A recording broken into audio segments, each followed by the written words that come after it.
각 종교마다 종교가 갖고 있는 세계관이 있습니다. 그 세계관은 그 종교의 교리를 기초로 해서 그들이 주장하는 내용들이 담겨 있는 것을 볼 수 있는 것이죠. 대표적으로 불교를 이야기할 때 윤회론이라는 것이 그들의 세계관 가운데 있음을 알 수 있습니다. 윤회론이라는 것은 지금 이 생을 마치면 죽음을 맞이하게 되어지고 다음 생에 다른 것으로 태어나는 존재가 되어진다라는 것이죠. 한마디로 말해서 돌고 도는 인생, 그것이 바로 윤회론 가운데 나타나는 것입니다. 근데 여기에서는 아주 잘못된 부분이나 조심되어질 부분이 무엇이냐면 바로 그들의 생명이 사람으로만 태어나는 것이 아니라 동물로도 태어나고 식물로도 존재하는 이러한 상태 가운데 있는 것을 볼 수 있는 것이죠. 그래서 이러한 윤회론은 실제적으로 그들 가운데 자연의 만물 가운데 나타나는 현상을 통해 깊이 생각하는 가운데 정리된 것임을 우리가 알 수 있습니다. 바로 아침에 태양이 떠오르고 또한 저녁에 해가 지고 또한 사람이 태어났다가 죽음을 맞이하고 또한 생명이 자라났다가 죽음을 맞이하거나 아니면 식물이나 나무들이 새싹을 피웠다가 나중에 낙엽이 떨어져 겨울을 맞이하는 이러한 자연의 원리들을 살펴보는 가운데 인생의 원리가 이러한 상태와 비슷하구나라는 것으로 생각한 것이죠. 그러나 이 윤회론 가운데는 바로 하나님의 세계, 인간이 바라볼 수 있고 인간의 눈으로 볼 수 있는 세계를 뛰어넘어 하나님의 세계의 영역을 알지 못했기에 바로 그 안에서 이 정도의 관점으로밖에 볼 수 없었던 것이죠. 그러나 기독교는 일직선론적 세계관이다라고 말할 수 있습니다. 하나님의 세계는 하나님의 존재, 즉 영원한 존재이신 그분 안에서 창조와 타락과 구속과 종말에 이르는 그 모든 영역이 일직선으로 이어졌다라고 말할 수 있는 것이죠. 근데 이 일직선으로 되어 있는 세계관이 다른 사람들, 우리 인간의 눈으로는 볼 수 없는 세계임을 분명히 알 수 있는 거예요. 창조의 세계는 우리가 태어나기 이전에 있었기 때문에 볼 수가 없습니다. 아담과 하와가 타락한 그 순간도 우리가 존재하지 않았었기 때문에 볼 수가 없는 것이죠. 또한 구속의 모든 언약의 계획과 과정이 구약 전체 가운데 나타나고 예수 그리스도를 통해 구원이 완전히 성취되는 모든 과정도 우리가 태어나기 이전에 2000년 이전에 또한 수천 년 이전에 존재했기에 우리가 알 수 없는 것이요. 또한 종말에 대해서도 개인의 종말은 이 땅 가운데 우리가 삶을 마치고 나서 끝났을 때에 그것으로 끝이 나지만 세상의 종말은 우리가 볼 수 없다, 우리가 알 수 없다라는 것을 분명히 알 수 있는 것이죠. 여러분이 살면 100년, 길게 살아야 120년의 삶을 우리가 살게 됩니다. 그러나 그 삶 이후에 세상의 종말이 오는 것이 아니라 개인의 종말만 사라지게 되는 것을 알 수 있는 것이죠. 그러나 하나님의 영원하신 계획, 하나님의 영원하신 운행 속에서는 일직선론적 세계관 속에서 결국엔 종말이 다가오게 되어지고 그 종말 안에서 하나님의 나라가 완성되어진 완전한 새하늘과 새 땅이 우리 가운데 존재한다라고 기독교적 세계관 가운데 성경을 통해 말씀하고 있는 것을 볼 수 있는 것이죠. 우리의 끝은 어떻게 될 것인가에 대해 사람들은 질문을 하고 그 질문 가운데 많은 고민을 하게 되는 것을 볼 수 있습니다. 이 땅 가운데 시작과 끝이 어떻게 되었는지, 개인의 처음과 개인의 끝은 어떻게 끝나는지 많은 사람들은 궁금해하고 있다라는 것이죠. 그러나 사람으로서는 전혀 알 수 없는 세계가 바로 종말의 세계다, 이 세상의 끝의 세계다라고 말할 수밖에 없는 것입니다. 이런 질문에 대해 명확하게 나타내어 알게 해주는 것이 바로 성경 가운데 말씀으로 드러나고 있음을 우리가 알 수 있습니다. 성경을 통해 나타난 이 내용은 결국 거하게 될 곳이 바로 새 하늘과 새 땅 가운데 존재하는 하나님의 영원한 세계임을 말씀하고 있는 것이죠. 이것은 개인의 종말이 아닌 세상의 종말을 말하는 것으로 우리 가운데 나타나는 완전한 하나님의 나라를 의미하는 것임을 알 수 있습니다. 여러분이 죽음을 맞이하게 되면 육신은 땅으로 들어가 썩게 됩니다. 그리고 영혼은 하나님 앞에 나아가 천국으로 나아가게 되는 것이죠. 믿지 않는 자들은 육체는 땅에 썩고 동일하게 없어지지만 그 영혼은 하나님 앞에 두 번째 심판 가운데 지옥에 거하게 되는 것을 볼 수 있습니다. 그러나 이 개인적인 종말 이후에 나타나는 이 세상의 종말, 예수 그리스도의 재림 가운데 나타난 완전한 하나님 나라의 세상의 종말은 새 하늘과 새 땅이 이 땅 가운데 창조된다라고 분명히 말씀하고 있는 거예요. 그 말씀에 대해 오늘 본문의 말씀 가운데 나타나고 있는 것을 볼 수 있습니다. 여러분, 성경에서는 처음 하늘과 처음 땅이 있었다라고 말씀하고 있습니다. 그것은 바로 아담과 하와를 창조한 이후에 에덴 동산에서 쫓겨났을 때에 우리가 보게 되는 그 하늘과 땅이 바로 첫째 하늘과 첫째 땅이다라고 말할 수 있는 것이죠. 우리가 지금 이곳에 살고 있는데 지금 살고 있는 이곳이 바로 처음 하늘과 처음 땅의 존재가 있는 곳에서 우리가 살아가고 있는 것을 알 수 있는 것이죠.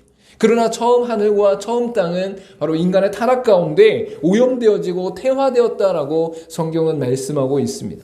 오늘날 우리가 살아가고 있는 곳은 처음 하늘과 처음 땅인데 세상의 마지막 때에 드러나는 것은 바로 새 하늘과 새 땅으로 우리 가운데 나타나게 되어집니다. 그리고 새 하늘과 새 땅은 질적으로 완전히 다른 새로운 곳으로 우리에게 나타나는 것을 볼 수 있는 것이죠. 여러분, 이 땅 가운데 존재하는 것이 우리의 시각으로 보았을 때는 엄청나고 놀라운 세계. 왜? 전 우주 가운데 이 태양계만이 존재하고 있고 지구만이 생명이 존재하고 있는 것을 볼 수 있는 것이죠. 우리가 호흡하고 우리의 심장이 뛰고 우리가 이 땅을 살아가는 것 자체가 기적적인 일이고 놀라운 일이라는 거예요. 여러분, 동물들이 존재하고 식물들이 자라나며 태양과 달이 존재하는 이 모든 세계의 것이 정말 한치의 오차도 없이 움직이고 있는데 그것 자체가 놀라운 것이죠. 그러나 그럼에도 불구하고 우리 가운데 존재하는 이 모든 것들은 퇴화되고 오염된 상태 가운데 인간의 종말과 세상의 종말 속에서 완전한 새 하늘과 새 땅을 기다리고 있다라고 말씀하고 있는 것입니다. 이사야서 65장 17절 말씀 우리 같이 한번 읽어보도록 하겠습니다. 시작.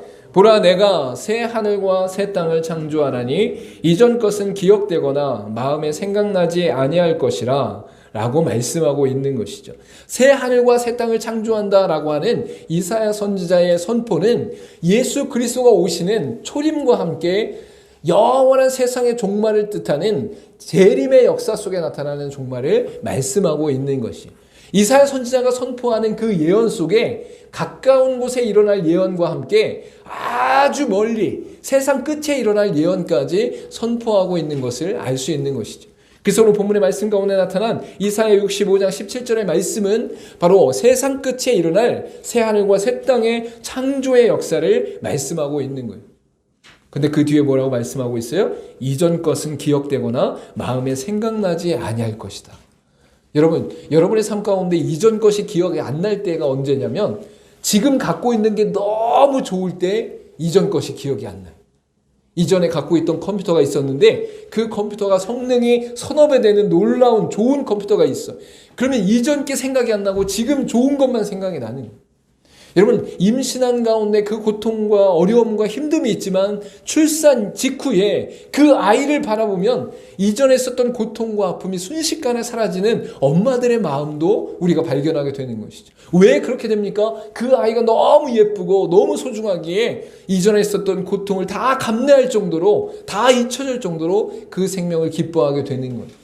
이사야 선지자가 말하는 이전 것이 기억내지 않는다라는 것은 처음 하늘과 처음 땅이 지금 우리 눈으로 보이는 모든 세계가 기억나지 않는다. 왜 그렇습니까? 새 하늘과 새 땅이 너무 아름답고 완전하고 너무나 귀하기 때문에 그 놀라운 세계로 인하여 이전 것을 생각할 수도 없는 그러한 상태 가운데 우리가 거하게 된다라고 말씀하고 있는 것이죠. 그 밑에 나타난 이사야서 66장 22절 말씀입니다. 말씀 그 제목이 안 들어가 있는데 이사야서 66장 22절 말씀. 내가 지을 새 하늘과 새 땅이 내 앞에 항상 있는 것 같이 너희 자손과 너희 이름이 항상 있으리라 여호와의 말이니라. 새 하늘과 새 땅이 이제 영원한 하나님 나라의 완성 가운데 나타나는데 그것이 하나님 앞에 있었던 것과 같이 너희들 앞에도 있을 것이다 라고 말씀하고 있는 거예요. 너희들이라는 것은 바로 예수 그리스도를 믿는 믿음의 백성들, 하나님을 믿는 믿음의 백성들 앞에 영원히 있을 것이다 라고 말씀하고 있는 것입니다. 이 말씀은 이사야서 66장 22절의 말씀입니다. 우리 가운데 기존의 하늘과 땅이 갱신되는 정도가 아니라 완전히 다른 새 질서의 창조를 의미하고 있음을 알 수 있습니다. 이 땅 가운데 우리가 보고 느끼고 경험하는 첫째 하늘과 첫째 땅의 세계가 아니라 완전한 새로운 세계, 완전한 새로운 질서의 창조가 바로 새 하늘과 새 땅 가운데 이루어진다라고 말씀하고 있는 것이죠. 새 하늘과 새 땅은 하나님의 완전한 통치가 이루어지는 것이고 도덕적이며 영적인 것임을 성경은 분명히 말씀하고 있는 것입니다. 우리 베드로후서 3장 11절에서 13절의 말씀 함께 읽도록 하겠습니다. 시작. 이 모든 것이 이렇게 풀어지리니 너희가 어떠한 사람이 되어야 마땅하냐. 거룩한 행실과 경건함으로 하나님의 날이 임하기를 바라보고 간절히 사모하라. 그 날에 하늘이 불에 타서 풀어지고 물질이 뜨거운 불에 녹아지려니와 우리는 그의 약속대로 의가 있는 곳인 새하늘과 새 땅을 바라보더라.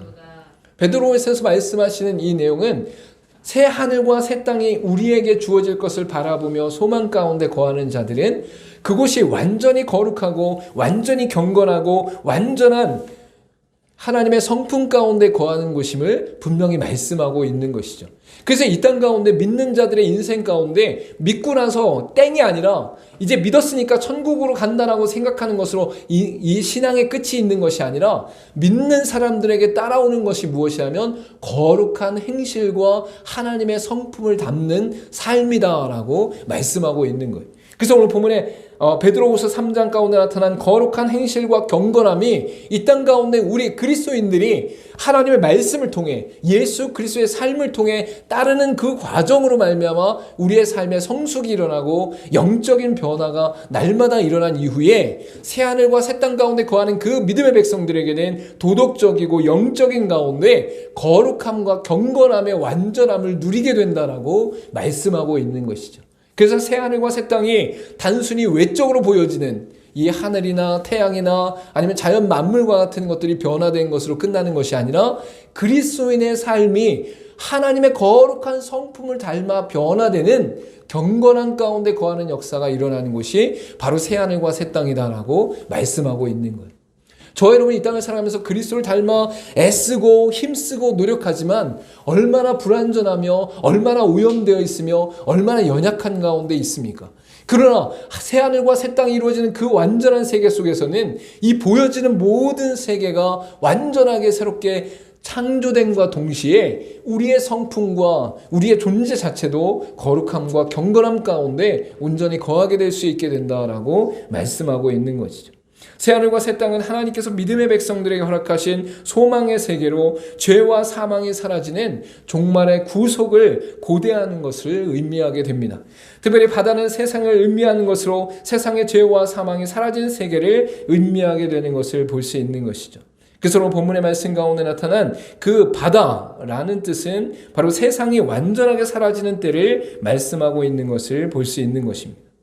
여러분, 그래서 이 땅에 있는 모든 죄악과 이 땅에 있는 모든 사망과 이 땅에 있는 모든 악이 새하늘과 새 땅 가운데는 완전하게 새롭게 되어지며 사라지게 되는 것을 말씀하고 있는 것이죠. 우리 로마서 8장 30절 말씀 표기되어 있지 않은데 로마서 8장 30절 말씀입니다.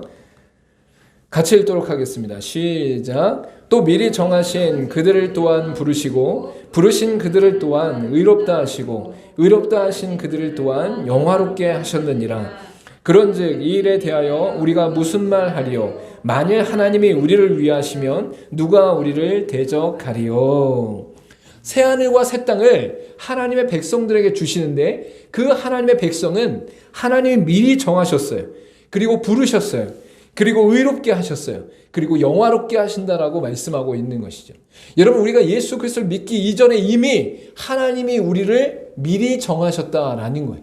그리고 우리를 부르셨고 예수 그리스도를 믿음으로 말미암아 의롭게 하셨고 그 다음에 영원한 하나님 나라, 우리의 육신이 죽음을 맞이할 때에 천국에 가서 영화롭게 됨과 동시에 새하늘과 새 땅이 임하는 하나님의 완전한 창조 가운데서도 우리가 영화롭게 된다라고 말씀하고 있는 것이죠.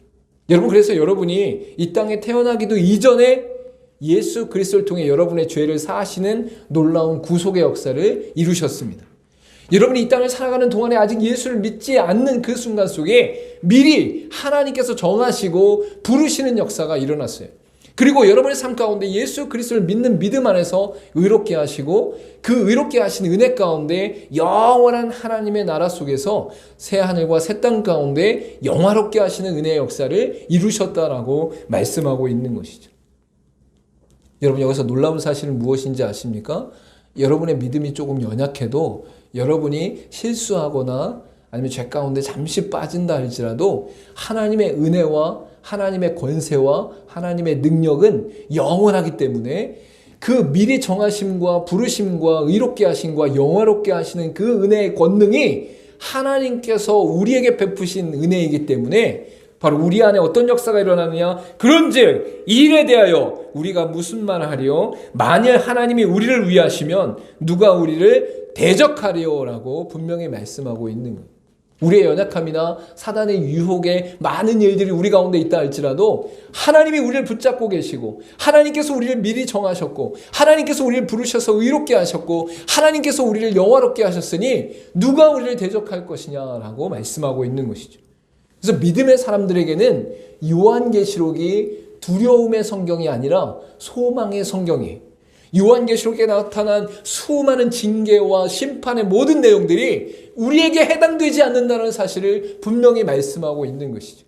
그래서 새 하늘과 새 땅의 모든 세계의 역사는 믿는 자들에게는 소망의 역사다라고 분명히 말할 수 있는 것입니다. 이렇게 나타난 하나님 나라의 놀라운 역사는 우리 가운데 하나님의 베푸신 놀라운 말씀으로 또한 드러나게 되는 것을 볼 수 있습니다. 주님께서 우리 가운데 다가오시며 또한 말씀하신 가운데 새하늘과 새 땅이 어떠한 세계인가를 더욱더 구체적으로 말씀하고 있는 것이죠. 주님은 새하늘과 새 땅의 주인으로 나타나시며 신부가 신랑을 맞이하듯이 새 예루살렘이 이 땅에 내려오게 되는 것을 오늘 본문의 말씀을 통해 읽게 되었습니다. 여기서 새 예루살렘이라는 것은 하나님의 임재가 있는 곳으로 하나님의 백성들이 하나님께 예배하며 교제하는 장소임을 분명히 말씀하고 있는 것이죠. 여러분, 예루살렘은 구약 성경 가운데 하나님께 제사하며 예배하는 곳이었어요. 그래서 하나님의 영광이 불로 임하며 구름으로 임하는 곳이 바로 예루살렘이었다라고 말씀하고 있는 것이죠. 그래서 예배하며 하나님 앞에 나아가며 하나님께 죄 사함을 받으며 하나님과 교제하는 것이 상징적으로 예루살렘이라는 곳이었는데, 이 새 예루살렘은 이 땅에 있는 예루살렘을 완전히 변화시킨 하나님이 새롭게 창조하신 새 예루살렘으로 완전하며 영원하며 기쁨과 온전한 교제가 가득한 곳이 바로 새 예루살렘임을 말씀하고 있는 것이죠. 자, 새 예루살렘이 이 땅 가운데 내려온다는 것은 하나님이 새롭게 하신 완전한 하늘과 땅이 이 땅 가운데 존재하는데, 그곳에 하나님과 함께 교제하며 예배하며 찬송하는 예루살렘 성이 존재하게 된다라는 겁니다. 그래서 그곳에 나아가서 예배할 때는 이 땅의 불완전한 예배와는 완전히 다른 하나님을 대면하며 하나님 앞에서 온전한 예배로 나아가는 역사가 일어나게 되는 것이죠.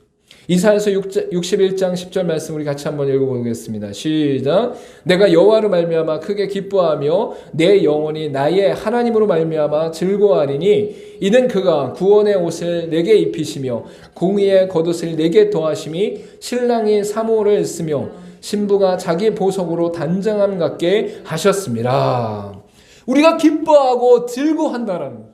너무 기쁘고 너무 즐거운데 그 이유와 그 근거가 무엇이냐? 하나님이 구원의 옷을 입으셨고 공의의 겉옷을 내게 더하신 역사가 일어나서 그 하늘나라 새하늘과 새 땅의 모든 분위기와 상황이 잔치의 분위기로 결혼식과 같이 신랑과 신부가 함께하는 것과 같이 기뻐하는 역사가 일어난다라고 말씀하고 있는 것이죠.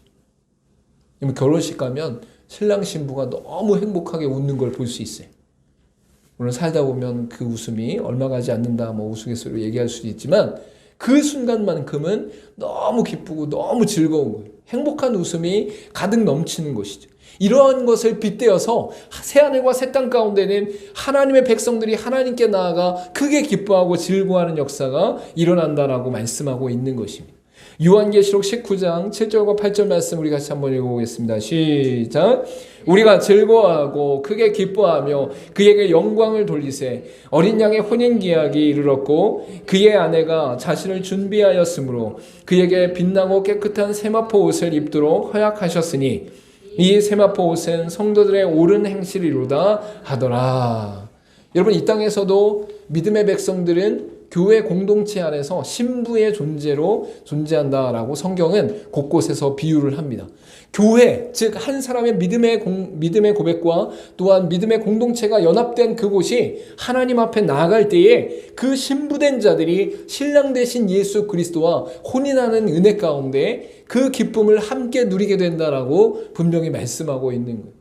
여러분, 그래서 이 땅을 살아가는 믿음의 사람들은 천국을 소망할 때에 천국에서 잘 먹고 잘 살고 금은보화를 누리는 것을 1차적으로 소망하는 것이 절대 아니에요.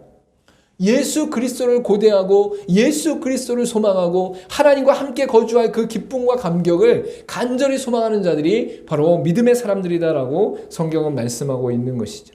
즉 새 예루살렘은 이 땅의 공간과 장소가 아니라 하나님의 거룩하고 완전한 장소로 하나님과 온전히 거하게 되는 것입니다.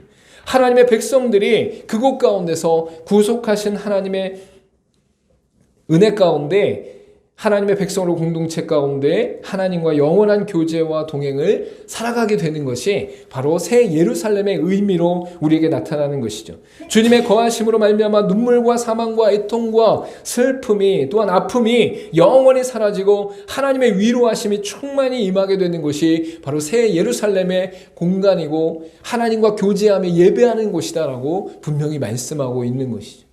여러분, 이 땅 가운데 우리가 겪는 모든 아픔과 슬픔과 고통과 눈물과 사망은 이제 완전히 사라지고 영원하신 하나님의 은혜와 사랑이 우리를 위로하시고 그 위로가 너무 충만해서 너무 풍성해서 넘치는 은혜 가운데 거하게 되는 것이 새 예루살렘이다라고 분명히 말씀하고 있습니다. 요한계시록 7장 16절과 17절 말씀 우리 같이 한번 읽어보도록 하겠습니다. 시작. 그들이 다시는 줄이지도 아니하며 목마르지도 아니하고 해나 아무 뜨거운 기운이 상하지도 아니하리니 이는 보좌 가운데 계신 어린 양이 그들의 목자가 되사 생명수 샘으로 인도하시고 하나님께서 그들의 눈에서 모든 눈물을 씻어 주실 것임이라. 할렐루야. 하나님과 함께하는 영원한 새하늘과 새 땅 가운데는 바로 줄이지도 않고 목마르지도 않고 뜨거운 기운에 상하지도 않는 예수 그리스도의 목자 되심이 분명하게 나타난다라고 말씀하고 있는 것이죠. 여러분, 이것은 육체적인 것만 말하는 것이 아니에요. 이 땅을 살아가는 많은 사람들이 실제적으로 빵이나 밥이나 물을 통해서 목마르거나 배고픈 것을 느끼지만 그것뿐만 아니라 사람에 대한 갈증, 관계에 대한 갈증, 이 땅의 인간의 존재성으로서 인한 갈증, 내가 누구인가, 나는 어디로부터 왔는가라는 질문 앞에의 갈증, 또한 우리가 이 땅 가운데 실수하고 넘어지고 죄의 유혹 가운데 있는 모든 순간순간들이 다 갈증으로 다가온다라는 거예요. 왜? 우리는 부족한 가운데 있으니까, 연약한 가운데 있으니까. 그러나 그 모든 것들이 다 채워지고 해소되어지며 완전하게 풀어지는 역사가 바로 새하늘과 새 땅 가운데 존재하게 된다라고 말씀하고 있는 것이죠. 또한 만물을 새롭게 하시는 하나님의 권능과 주권이 새로운 세상 가운데 드러남을 선포하고 있습니다. 예수 그리스도의 죽음과 부활을 통해 완전한 언약의 성취를 새 하늘과 새 땅의 근거가 됨을 우리에게 말씀하고 있는 것이죠. 이는 하나님의 신실한 언약과 성취를 통해 완성하신 하나님의 나라의 실체가 됨을 분명히 선포하고 있습니다. 알파와 오메가, 처음과 나중 되시는 하나님께서 모든 창조의 목적을 이루시고 온전히 새롭게 하시는 역사가 우리 가운데 일어났다라는 것이죠. 이것은 바로 새하늘과 새 땅의 권세와 주권이 하나님께 있음을 명확히 하고 있는 것입니다. 만약에 저와 여러분이 열심히 선행을 베풀어서 열심히 고행을 해서 열심히 좋은 일을 해서 어떤 나라를 만든다고 해봅시다. 그러면 우리의 힘과 능력과 지혜로는 그러한 세계를 만들 수가 없어요. 그러나 하나님으로 그 능력과 주권이 완전하시며 영원부터 영원까지 존재하신 하나님께서 바로 새 하늘과 새 땅의 주인 되시고 모든 것을 완성하신 분이시다라고 말씀하고 있는 것이죠. 이사야 44장 6절 말씀 우리 같이 한번 읽어보도록 하겠습니다. 시작. 이스라엘의 왕인 여호와 이스라엘 구원자인 만군의 여호와가 이같이 말하노라. 나는 처음이요 나는 마지막이라. 나 외에 다른 신이 없느니라. 요한계시록 1장 8절도 우리 같이 한번 읽겠습니다. 시작. 주 하나님이 이르시되 나는 알파와 오메가라. 이제도 있었고 전에도 있었고 장차 올 자요 전능한 자라 하시더라. 우리가 하나님을 믿을 때 하나님 그분이 그분 스스로를 나타내는 그 내용이 무엇이냐면 나는 완전한 자다, 영원한 자다, 또한 거룩한 자다라고 말씀하실 때에 그분의 존재 자체에 대한 분명한 인식이 우리 가운데 새하늘과 새 땅에 대한 소망으로 이어지는 것을 분명히 알 수 있는 것이죠. 우리가 하나님을 믿지 못하면 새하늘과 새 땅도 기대할 수 없고 소망할 수가 없어요. 하나님이 없어서가 아니라 하나님이 역사하지 않으셔가 아니라 바로 우리가 그분을 믿지 않기 때문에 그분이 행하실 것도 믿지 못하게 되는 것을 알 수 있는 것이죠. 그래서 믿는 자들의 인생 가운데 새하늘과 새 땅에 대한 소망을 갖고 있는 자들은 하나님이 얼마나 완전한 자이며 영원한 자이며 거룩한 자인지를 온전히 신뢰하며 나가는 자들이다라고 말씀하고 있는 것입니다. 그 결과로 믿음을 지킨 자들에게는, 즉 이기는 자들에게는 하나님 나라를 유업으로 받는 상속되어지는 역사가 일어난다라고 분명히 말씀하고 있습니다. 마지막 때에 믿음으로 승리한 자와 이미 죽음 앞에서 예수 그리스도 말미암아 구원받은 하나님의 백성들은 바로 하나님 나라를 유업으로 받게 되어집니다. 결국 이기는 자들, 믿음의 사람들은 하나님을 아버지로 여기며 하나님 나라에서 영원한 기쁨을 누리게 됨을 분명히 말씀하고 있는 것이죠. 결국 아브라함에게 약속하셨던 하나님의 말씀이 예수 그리스도 안에서 종말 때에 경험하게 되는 것을 분명히 선포하고 있습니다. 여러분, 요한계시록에 이기는 자는 어떤 특정한 한 사람을 말하는 것이 절대 아닙니다. 믿음의 사람들, 이 땅의 교회와 성도들을 의미하는 것입니다. 환난한 때에, 고통의 때에, 어려움의 때에 믿음을 저버리지 아니하고 하나님을 신뢰한 자들이, 어떤 이단은 이기는 자를 특정한 어떤 교주를 의미하는 것처럼 말하는 경우들이 있습니다. 절대 그렇지 않다는 것을 잘 아시고, 요한계시록의 예언서라고 해서 다른 이단과 다른 종파들이, 또한 사이비들이 끊임없이 이 말씀을 가지고 자신들의 생각대로 정리하고 전하는 일들이 일어나는데, 이 성경의 말씀은 소망의 말씀이고 요한이 반모섬에서 마지막 때에 일어난 일들 가운데 결국 영원한 소망으로 이끄신 하나님의 은혜의 말씀을 우리에게 드러내고 있는 것입니다. 아브라함에게 약속하셨던 그 말씀이 일어난 것이 요한계시록 3장 5절과 12절, 22절 말씀 가운데 더욱더 분명하게 나타나고 있습니다. 우리가 쭉 같이 한번 읽어보도록 하겠습니다. 시작. 이기는 자는 이와 같이 흰옷을 입을 것이요 내가 그 이름을 생명책에서 결코 지우지 아니하고 그 이름을 내 아버지 앞과 그의 천사들 앞에서 시인하리라. 이기는 자는 내 하나님 성전의 기둥이 되게 하리니 그가 결코 다시 나가지 아니하리라. 내가 하나님의 이름과 하나님의 성 곧 하늘에서 내 하나님께로부터 내려오는 새 예루살렘의 이름과 나의 새 이름을 그 위에 기록하리라. 이기는 그에게는 내가 내 보좌와 함께 앉게 하여 주기를 내가 이기고 아버지 보좌에 함께 앉은 것과 같이 하리라. 요한계시록까지 가운데 계속적으로 나타나는 이기는 자는 바로 믿음의 백성들, 환난과 고난과 고통 속에서도 하나님을 믿는 그 믿음을 저버리지 않은 자들에게 하나님께서 놀라운 은혜를 입게 하시는데 흰옷을 입게 하시고 생명책에서 지우지 않게 하시고 천사들 앞에 존귀케 되어지며 하나님의 성전의 기둥이 된다, 중심이 된다라고 말씀하시며, 또한 하나님의 이름과 하나님의 성 가운데 모든 새 예루살렘의 이름과 그 이름 위에 기록되는 역사가 일어나고 보좌에 함께 앉아 하나님과 함께 새하늘과 새 땅을 통치할 수 있는 은혜의 역사를 허락하신다라고 분명히 말씀하고 있는 것이죠.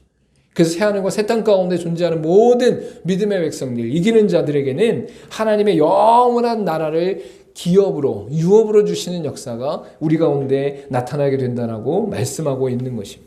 마지막으로 반대를 말씀하고 있는데, 오늘 본문에 함께 읽었던 8절 가운데 그러나 두려워하는 자들과 믿지 않은 자들과 흉악한 자들과 살인한 자들과 음행하는 자들과 점술가들과 우상숭배자들과 거짓말하는 모든 자들은 불과 유황으로 타는 못에 던져지리니 이것이 둘째 사망이다라고 분명히 말씀하고 있는 것이죠.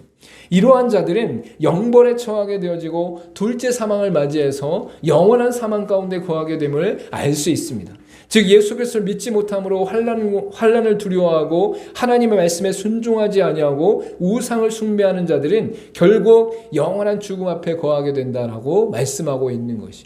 그래서 오늘 본문의 말씀 가운데 이 8절의 내용은 각각의 사람의 인격이나 성품이나 행실을 직접적으로 말하는 것이 아니라 예수 그리스도를 믿은 이후에 하나님을 믿는 믿음과 하나님의 말씀에 기록된 말씀에 순종하지 않는 것과 또한 우상을 숭배하는 가운데 거하는 자들을 모두 바로 영원한 불목 가운데 던져진다라고 말씀하고 있는 것이죠.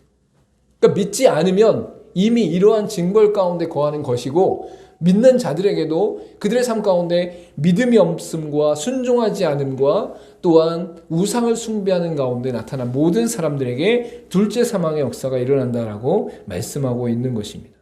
요한계시록 20장 14절과 15절 말씀 가운데 사망과 음부도 불못에 던져지니 이것은 둘째 사망 곧 불못이라 누구든지 생명책에 기록되지 못한 자는 불못에 던져지더라 라고 분명히 말씀하고 있어요. 예수 그리스도를 믿음으로 말미암아 구원을 받게 되어지는데 예수 그리스도를 믿지 않음으로 말미암아 불못에 던져지게 된다라고 분명히 말씀하고 있는 것이죠. 믿는 자들에게는 소망과 기쁨이 존재하지만 믿지 않는 자들에게는 두려움과 불안이 존재하게 됩니다. 믿음으로 승리한 우리는 영원한 새하늘과 새 땅을 기대하며 기다리는 삶임을 성경은 분명히 말씀하고 있는 것이죠. 요한계시록 읽으시면서 이해가 안 가는 부분이 있으셨을 거예요. 많은 상징적인 것들, 은유적 비유들이 많기 때문에 여러분이 이해가 안 가는 부분들이 많이 있습니다. 그럼에도 불구하고 요한계시록을 두려워할 필요가 없는 것이 요한계시록은 믿는 자들에게 소망의 복음으로 주신 것이다. 영원한 새하늘과 새 땅을 기대하며 소망하기를 하나님께서 온전하게 권면하시는 책이 바로 요한계시록이다라는 것을 온전히 의지하며 날마다 소망 가운데 기쁨과 즐거움을 누리는 저와 여러분 되기를 간절히 소망합니다.